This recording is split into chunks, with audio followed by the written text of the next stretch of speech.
তখন হাতে পায়ে ধরে যুদ্ধ বন্ধের আয়োজন করে তারা ইরানের কাছে পরাস্ত হয়েছে। আমরা বিশ্বাস করি, আমরা বলতে চাই, ইসরায়েল এবং তাদের মতো সন্ত্রাসী যারা আছে তারা মুসলমানদেরকে উস্কানি দেয়। মুসলমানরা যদি পাল্টা হামলা করে ইসরায়েলদের রুখে দেওয়ার ক্ষমতা থাকে না।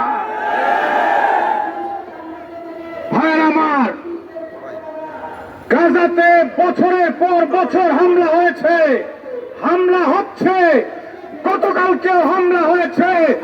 এখন আমরা শিক্ষা নিয়েছি, আমরা যদি শুধুমাত্র প্রতিবাদ করি ইসরায়েল পরাস্ত হবে না। এবার অস্ত্র ধরতে হবে, যুদ্ধ করতে হবে, শহীদ হতে হবে, রক্ত দিতে হবে।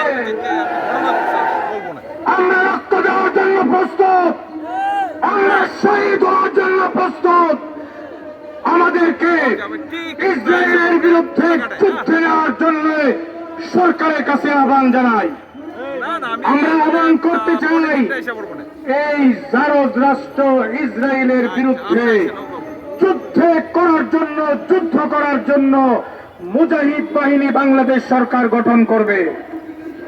সেই মুজাহিদ বাহিনী বাংলাদেশ থেকে যাবে, গোটা দুনিয়া থেকে যাবে, আল-আকসা মুক্ত হবে।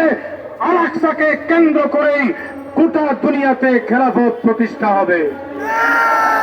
ভাইরা আমার, ইসরায়েলের বন্ধু হলো ভারত। ইসরায়েলের সবচেয়ে কাছের বন্ধুকে ভারত। ভারত বাংলাদেশের দিকে অনেক সময় চোখ রাঙায়, বাংলাদেশ থেকে বাংলাদেশকে হুমকি দিতে চায়। বাংলাদেশের শত্রু, বাংলাদেশের মানুষের শত্রু শেখ হাসিনাকে আশ্রয় দিয়েছে। এই ভারতের চোখ রাঙানির বিরুদ্ধে যদি নমো করে আর ভারতকে তেল মেরে ক্ষমতায় আসতে চায়, বাংলাদেশের স্বাধীনতা বিপন্ন হয়ে যাবে। আজকে আমরা দেখি ভারতকে তেল মেরে ক্ষমতা আসতে চায় একদম।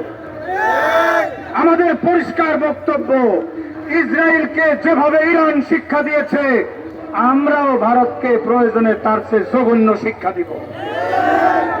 প্রস্তুত হতে হবে। মুসলমানদের বিরুদ্ধে যখনই হামলা হয়েছে, যখনই নির্যাতন হয়েছে, মুসলমান ঘুরে দাঁড়িয়েছে। মুসলমানরা আবারও বেশি শক্তি নিয়ে, আগের চেয়ে বেশি শক্তিমত্তায় বলিয়ান হয়ে গোটা দুনিয়াতে খেলাফতের রাজ কায়েম করেছে।